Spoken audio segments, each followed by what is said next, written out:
Welcome to pi square classes. आप एक question देख पा रहे हो, इसमें दिया हुआ है एक सर्किट डायग्राम दिया हुआ है जिसमें दो register 10 ohm and 50 ohm series में कनेक्टेड है एंड 30 ओम उसके इन दोनों के पैरेलल में कनेक्टेड है। तो इसमें पहला क्वेश्चन कह रहा है कि टोटल रेजिस्टेंस ऑफ सर्किट कितना होगा एंड दूसरा क्वेश्चन कह रहा है current flowing through the ammeter. क्योंकि यहाँ पे आप देख पा रहे हो कि सर्किट में एक अमीटर लगा हुआ है, क्योंकि अमीटर से जो भी करंट जाएगा ये दोनों सर्किट में डिस्ट्रीब्यूट होगा। तो हम एक क्वेश्चन को पहला पार्ट को सोल्व करने का प्रयास करते हैं। तो पहला पार्ट में दिया हुआ है कि टोटल रेजिस्टेंस, जिसको कि हम लोग आर टी से डिनोट करते हैं। आर मतलब रेजिस्टेंस और टी मतलब total resistance of the circuit. तो अब आप अगर जानते हो कि दो रजिस्टर है, अगर रजिस्टर एक R1 है, दूसरा रजिस्टर R2 है, अगर ये दोनों रजिस्टर सीरीज में कनेक्टेड है तो ओवरऑल रेजिस्टेंस की बात करेंगे तो यहाँ पर ओवरऑल रेजिस्टेंस अगर R बोलते हैं तो ये दोनों का समेसन हो जाएगा R1 प्लस R2। ये हम लोग बेसिक चीज़ों से जानते हैं।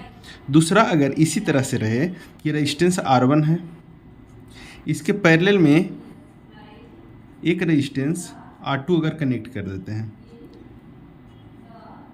तो अगर इस पॉइंट और इस पॉइंट ये दोनों के बीच का अगर मान लो ए पॉइंट E है और ए पॉइंट B है, तो अगर हमसे पूछा जाए कि REB मतलब रेजिस्टेंस से क्रॉस A एंड B क्या होगा, तो इसको निकालने का एक ही तरीका होता है कि अगर दो रेजिस्टेंस पैरेलल में कनेक्टेड हैं तो इसको डायरेक्ट हम लोग निकाल सकते हैं R1 into R2 divided by R1 plus R2।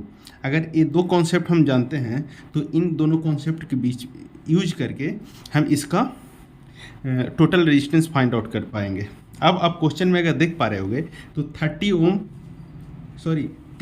And 50 ohm series में कनेक्टेड है। तो हम लोग ये बोल सकते हैं कि 30 ओम, अगर इसको R1 मान लेते हैं, आप ये देख पा रहे होगे कि अगर इस दोनों का वैल्यू निकाला जाए, यहाँ से इसका और इसका, तो ये दोनों सीरीज में कनेक्टेड है और सीरीज में रेजिस्टेंस का वैल्यू होता है, हम लोग देख रखे हैं R1 प्लस R2। तो यहाँ R1 प्लस R2, R1 का वैल्यू कितना दिया हुआ है 10 ओम एंड R2 का वैल्यू कितना दिया हुआ है 50 ओम। तो अगर टोटल करें 10 ओम प्लस 50 ओम तो आप देख पा रहे होगे यहाँ पे हो जाएगा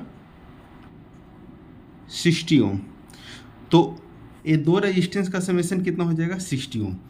अगर जो उसके 30 ओम इन दोनों रेजिस्टेंस के पैरेलल में कनेक्टेड है, मतलब अगर यहाँ पे वैल्यू हो गया R1 एक का, अगर इसको मैं R1 मानूँ और दूसरे को R2 मानूँ तो R2 ऑलरेडी 30 ओम गिवन है। तो अगर ओवरऑल या टोटल रेजिस्टेंस हमें फाइंड आउट करना हो तो हम इसको ऐसे करेंगे R1 into R2 divided by R1 plus R2। क्यों? क्योंकि ये इसका पूरा का समेसन रेजिस्टेंस हो गया 60 ओम एंड इन दोनों का समेसन 30 ओम इसके पैरेलल में कनेक्टेड है।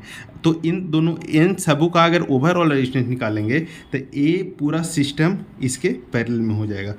तो इस तरह से अगर करेंगे तो हो जाएगा अपने पास 60 इंटू 30 डिवाइडेड बाई 60 प्लस 30।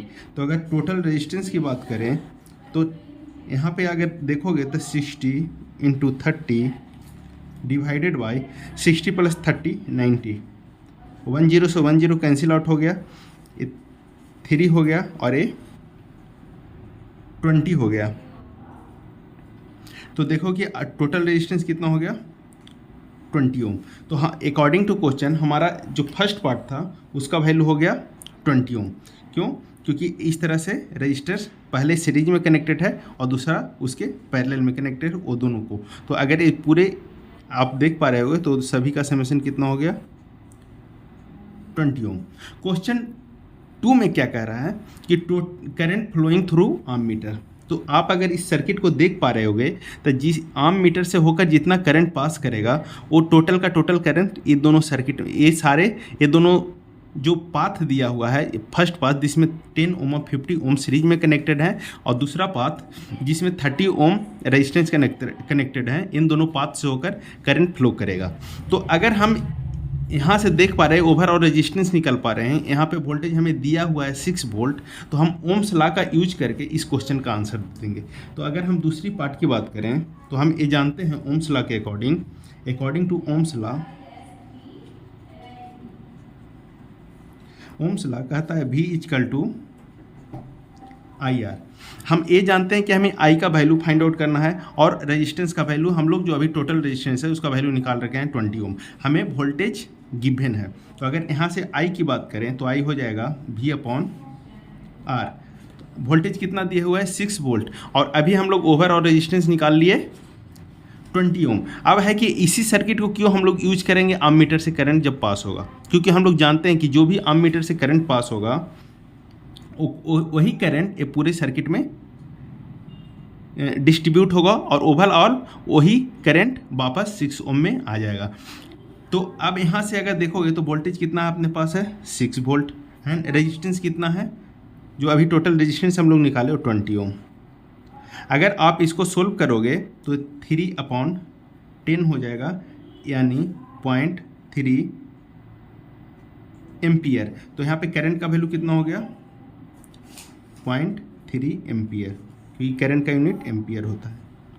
तो आप यहाँ से देख रहे हो कि ये दोनों क्वेश्चन का आंसर हमने कर लिया है। पहला क्वेश्चन था कि ओवरऑल रेजिस्टेंस कितना होगा, जो इसका की वैल्यू आ गया 20 ओम, एंड सेकंड क्वेश्चन में ओम्स लॉ का यूज करके हम लोग बता पाए कि करंट का वैल्यू कितना होगा 0.3 एम्पियर। धन्यवाद।